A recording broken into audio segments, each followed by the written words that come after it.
Bom, pessoal, a gente está de volta agora para falar sobre os defeitos do negócio jurídico. Então, a gente continua no assunto negócio jurídico, dessa vez para falar sobre os defeitos dele. Os defeitos são situações que afetam o plano da validade do negócio jurídico. Então, lembra que o negócio jurídico tinha que superar o plano da existência para existir, o plano da validade para preencher os requisitos legais e ser um negócio dentro do que a lei exige, e o plano da eficácia para produzir efeitos. Nessa situação, o negócio jurídico não passa do plano da validade, tá bom? São os vícios do consentimento e os vícios sociais que são os defeitos do negócio jurídico. Os vícios do consentimento, olha como o nome nos ajuda. Ele envolve a vontade do agente.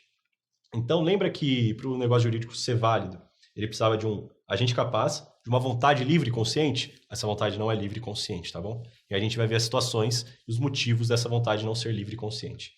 Todos os negócios celebrados com algum vício do consentimento são anuláveis no prazo decadencial de 4 anos, tá? Então, na hora que a gente for ver erro, dolo e FIIs, já saibam. 4 anos é o prazo decadencial para eu anular esse negócio. Os vícios sociais, por outro lado, a vontade, o agente, tudo tranquilo, tá tudo dentro da lei. Só que são negócios em que o agente, apesar de saber o que está fazendo, ele está fazendo algo que o ordenamento jurídico veda, é algo prejudicial à coletividade, ao direito como um todo. Então, por isso, há também uma invalidade. A fraude contra credores, ela também é anulável no prazo de 4 anos. Ela segue a mesmo regime dos vícios do consentimento. Agora, atenção, porque a simulação é nula, tá? Ela não se confirma, ela não se convalida, ela pode ser alegada a qualquer tempo, conhecida de ofício, tudo aquilo que a gente já estudou sobre a diferença de nulidade e anulabilidade. Então, a simulação, ela é nula, tá? Então, vamos falar primeiro do erro, o primeiro vício do consentimento. O erro é a falsa representação da realidade de uma forma espontânea. Eu me confundo sobre algo, mas ninguém me induziu a esse erro. Eu simplesmente me confundi sozinho. Então, fui comprar um relógio dourado, achei que ele era de ouro, mas na verdade ele era de latão. Eu não perguntei para alguém se ele era de ouro. Ninguém me falou que ele era de ouro. Eu simplesmente olhei e falei, nossa, que lindo, relógio dourado, o preço tá legal, vou comprar. Há um erro. Eu me confundi sozinho, ninguém me induziu. Esse negócio jurídico é anulável no prazo de 4 anos. Mas para que ele seja anulável, essa anulação precisa versar sobre um erro substancial. Ou seja, aquele erro que fez com que eu celebrasse o negócio jurídico. Sem o erro, talvez eu não celebrasse. Então, nesse meu exemplo, o erro é substancial, o negócio jurídico é anulável. Ele errou sobre o que era um negócio jurídico. Agora, não seria um erro substancial a ponto de anular o negócio jurídico? Por exemplo, se eu for doar um bem para alguém e eu confundo o nome da pessoa, era Maria, eu escrevi Marina. É só corrigir, não precisa anular o negócio jurídico por esse erro. O dolo é muito parecido com o erro. Só que no dolo, alguém maliciosamente me induz a erro. Então, nesse exemplo que o João foi comprar o relógio de ouro, e na verdade ele era de latão, ao invés do João se confundir sozinho, o relojoeiro, o dono da loja de relógio, ele confunde o João. Ele fala pro João, olha que lindo aquele relógio de ouro. Ou o João pergunta do que é, ele fala é de ouro. Ou ele confirma que é de ouro. Enfim, alguém de fora, no caso, no nosso exemplo, o beneficiário, induz a confusão na mente da outra parte. Mais uma vez, só o dolo principal autoriza a anulação. Então, algo semelhante ao que a gente falou do erro substancial. É aquele dolo sem o qual o negócio jurídico não seria celebrado. Dolo acidental, e o caso do exemplo aí é um dolo principal, tá? O negócio jurídico é anulável em 4 anos. O dolo acidental, que é aquele negócio jurídico até seria celebrado, mas de outra forma, não resulta na anulação, tá? Resulta apenas em perdas e danos. Esse dolo pode ser incutido por um terceiro. Então, pode ser que não tenha sido o relojoeiro que induziu o João a erro, mas sim um terceiro. Então, tinha um amigo, por exemplo, do relojoeiro lá, que chega para o João e fala, olha que bonito aquele relógio, é de ouro, hein? O preço tá bom. E qual que é a solução quando um terceiro comete o dolo? Bom, depende. O beneficiário, no caso o dono da loja de relógio, ele sabia? Se ele sabia, então houve, sei lá, uma combinação entre o relojoeiro e o rapaz lá, o terceiro que induz. Nesse caso, o negócio jurídico é anulável, segue a mesma sistemática. Se, porém, ele não sabia, vamos supor que esse terceiro ele sabe que o relojoeiro está numa situação difícil, tal, é um amigo, e sem falar nada para o relojoeiro, ele induz o João, faz essa conduta dolosa. Nesse caso, o negócio jurídico não é anulável, ele se mantém. Mas esse terceiro responde por perdas e danos perante o João, tá? Nessa situação, o relojoeiro não sabia de nada, ele não é punido por isso, mas o terceiro é. A coação é a situação em que eu forço alguém, utilizando de um temor, de uma grave ameaça, por exemplo, para fazer com que a vítima celebre um negócio jurídico. Então, a pessoa aponta uma arma na minha cabeça e fala que vai me matar se eu não celebrar um certo contrato. Ou a pessoa fala que vai tacar fogo na minha casa, que vai machucar meu filho, que vai bater em alguém desconhecido, enfim. A pessoa ameaça um mal injusto a mim. Como vocês podem perceber pelos exemplos que eu dei, o temor pode se referir tanto ao coagido, então a pessoa aponta uma arma para minha cabeça, Pode ser ferir a minha família, a família do coagido, então ameaçou machucar meu filho. Pode ser ferir ao meu patrimônio, aquele exemplo que ele ameaçou colocar um fogo na minha casa, ou a um terceiro. No caso de terceiro, o juiz vai avaliar se naquele caso a ameaça era grande o suficiente para me incutir um temor que me fizesse celebrar o negócio. Então, nesse exemplo que a pessoa ameaça espancar um desconhecido na minha frente, obviamente, o juiz daria a coação e o negócio jurídico seria anulável. Agora, atenção, o Código Civil apresenta duas situações em que não há coação. Então, nessas situações, o negócio jurídico não é anulável, ele é plenamente válido. Que são a ameaça de um exercício de um direito e o temor reverencial. O que é a ameaça de um exercício de um direito? Quando não há coação. A pessoa me ameaça, mas ameaça de fazer algo que o direito lhe permite fazer. Então, a pessoa não me pagou um cheque. E eu chego para ela e falo, olha, eu vou protestar esse cheque. Eu estou ameaçando fazer um mal para ela, mas é um mal que o direito me permite. Ela não pode depois reclamar que foi coagida.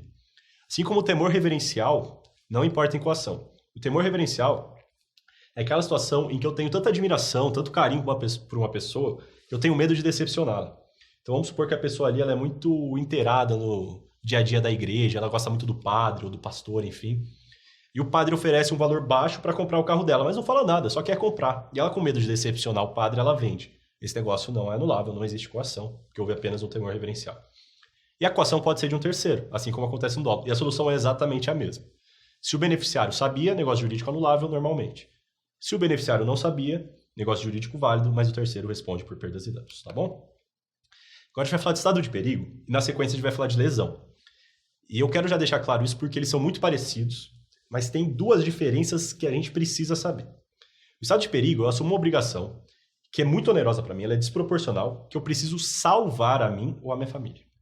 Então envolve salvar uma vida. Sempre que falar em salvar uma vida e salvar alguém, é estado de perigo. Olha como o nome ajuda. Então, meu pai passa mal, eu corro com ele no hospital, o médico fala, precisa fazer uma cirurgia. Essa cirurgia custaria 10 mil, mas eu vou cobrar 100 mil, porque ele sabe que meu pai pode morrer a qualquer momento. Ou eu tô me afogando, vou morrer afogado, passo uma lancha, eu peço para me salvar, o cara me conhece e fala, olha, tá bom, mas aquela casa sua que vale 1 milhão, você tem que me vender por 100 mil.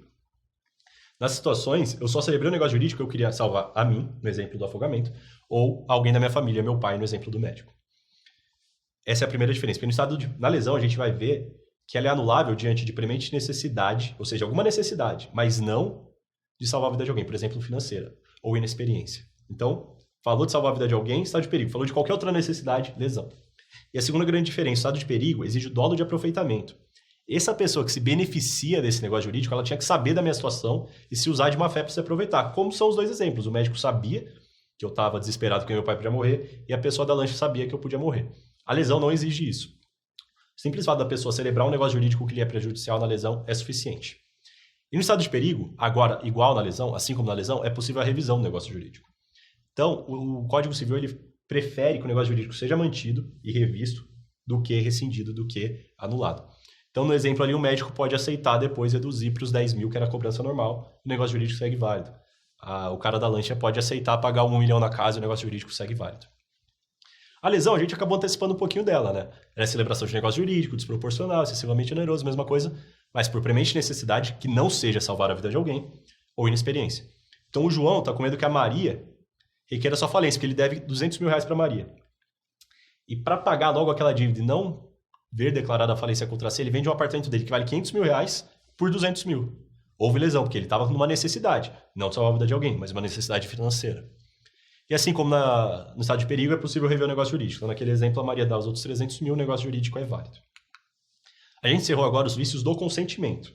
Agora a gente vai falar um pouquinho dos vícios sociais, são a fraude contra credores e a simulação.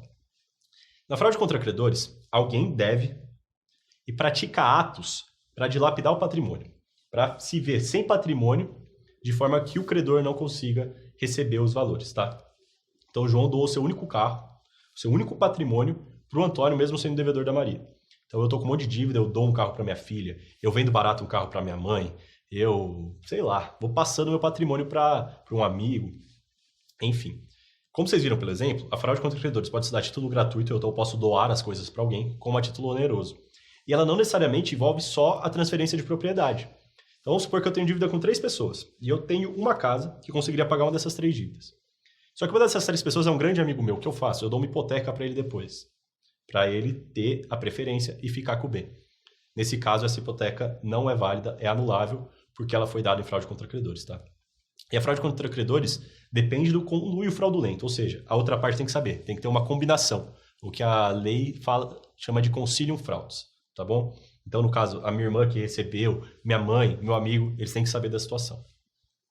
E ela não pode ser declarada incidentalmente no processo. Então, se o processo está correndo e eu descubro uma fraude contra credores, eu não posso simplesmente agir naquele processo. Eu preciso de uma ação própria, uma ação autônoma chamada de ação pauliana, tá bom? E, por fim, a simulação. Lembre-se, a simulação é o único nulo. Tudo que a gente falou até agora era anulável em 4 anos. Simulação, negócio jurídico, é nulo. O que é a simulação? É a diferença entre a vontade que eu manifesto, que eu mostro para a sociedade, e a minha real intenção. Então, o João veio dar o caso dele por R$1 milhão, mas ele sabe que o ITBI, aquele tributo de transmissão sobre bens imóveis, que é municipal, ele recai sobre o valor da venda, não sobre o valor venal. Então, ele coloca que ele vendeu por 500 mil para pagar menos ITBI. Nessa situação, esse negócio de 500 mil é nulo. Então, você percebe, existe uma vontade mostrada para a sociedade, vendi por 500 mil, mas é a real intenção, vendi por R$1 milhão.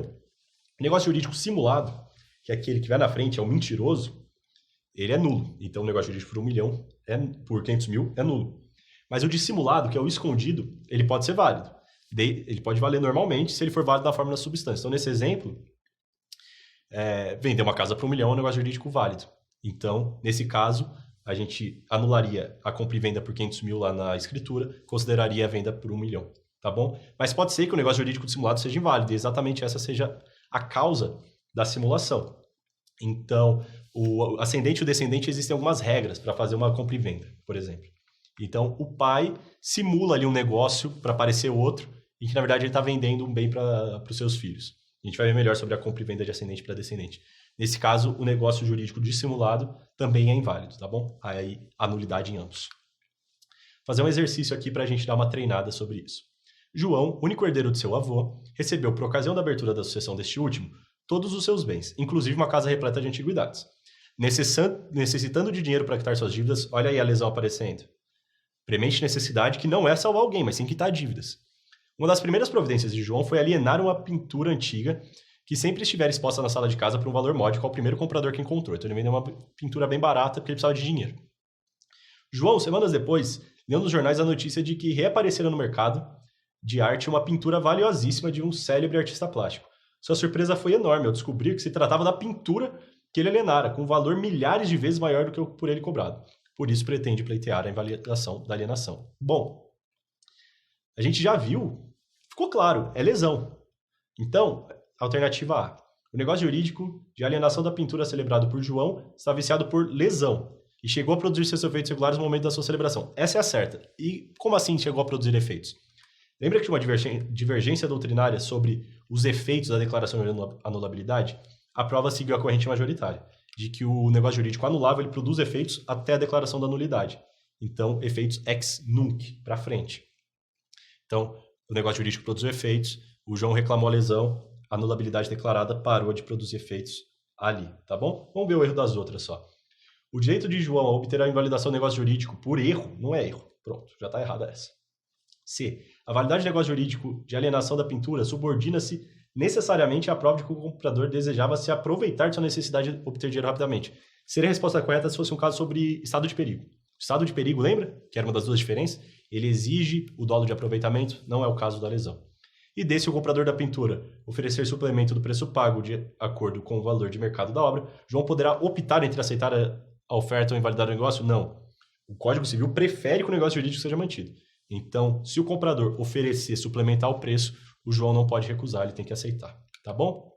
Alternativa correta A, como a gente viu, e com isso a gente termina a terceira aula. Espero que tenham gostado e a gente se vê daqui a pouco. Até já.